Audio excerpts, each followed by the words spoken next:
بسم اللہ الرحمن الرحیم۔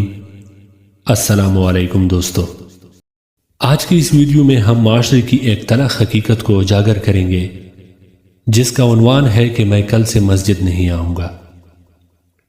کہتے ہیں کہ ایک شخص نے اپنے مسجد کے پیش امام سے کہا کہ مولانا صاحب میں کل سے مسجد نہیں آؤں گا۔ پیش امام صاحب نے پوچھا کہ کیا میں اس کی سبب جان سکتا ہوں؟ اس شخص نے جواب دیا کہ ہاں، کیوں نہیں۔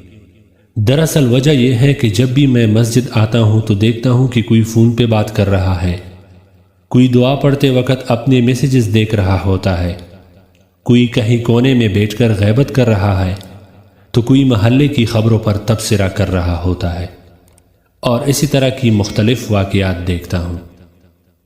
پیش امام صاحب نے وجہ سننے کے بعد کہا کہ اگر ہو سکے تو مسجد نہ آنے کا اپنا آخری فیصلہ کرنے سے پہلے ایک عمل ضرور کر لیجئے۔ اس شخص نے کہا کہ ہاں بالکل، میں تیار ہوں۔ مولانا صاحب مسجد سے متصل اپنے حجرے میں گئے اور ایک بھرا ہوا گلاس پانی کا لے کر آئے۔ اس شخص سے کہا کہ یہ گلاس ہاتھ میں لے اور مسجد کے اندرونی حصے کا 2 چکر لگائے، مگر دھیان رہے کہ پانی کہیں چلکنے نہ پائے۔ اس شخص نے کہا کہ قبلہ، اس میں کون سی بڑی بات ہے، یہ تو میں انجام دے سکتا ہوں۔ اس نے گلاس لیا اور پوری احتیاط سے مسجد کے گرد 2 چکر لگا ڈالے۔ مولانا صاحب کے پاس واپس آ کر خوشی سے بتایا کہ ایک قطرہ پانی بھی نہیں چھلکا۔ تو پیش امام صاحب نے کہا کہ یہ بتائیے کہ جس وقت آپ مسجد کا چکر لگا رہے تھے، اس دوران مسجد میں کتنے لوگ فون پر باتیں یا غیبت یا محلے کی خبروں پر تبصرہ کر رہے تھے؟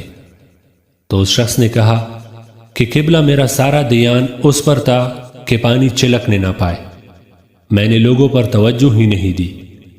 پیش امام صاحب نے پھر کہا کہ جب آپ مسجد آتے ہیں تو اپنا سارا دھیان خدا کی سمت رکھے، کیونکہ جب آپ خالص خدا کے لیے مسجد میں آئیں گے تو آپ کو خبر ہی نہ ہوگی کہ کون کیا کر رہا ہے۔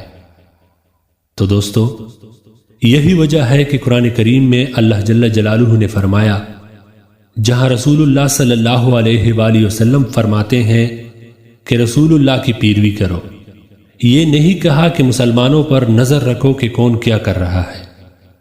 خدا سے تمہارا رابطہ تمہارے اپنے اعمال کی بنا پر مضبوط ہوتا ہے، دوسروں کے اعمال کی بنیاد پر نہیں۔ اس لیے کل سے 5 وقت نماز قائم کیا کرو، اور تلاوت کے لیے بھی تھوڑا سا وقت نکال لیا کرو، زندگی میں خوشی ہی خوشی ہوگی۔ اللہ جل جلالہ ہم سب کا حامی و ناصر ہو۔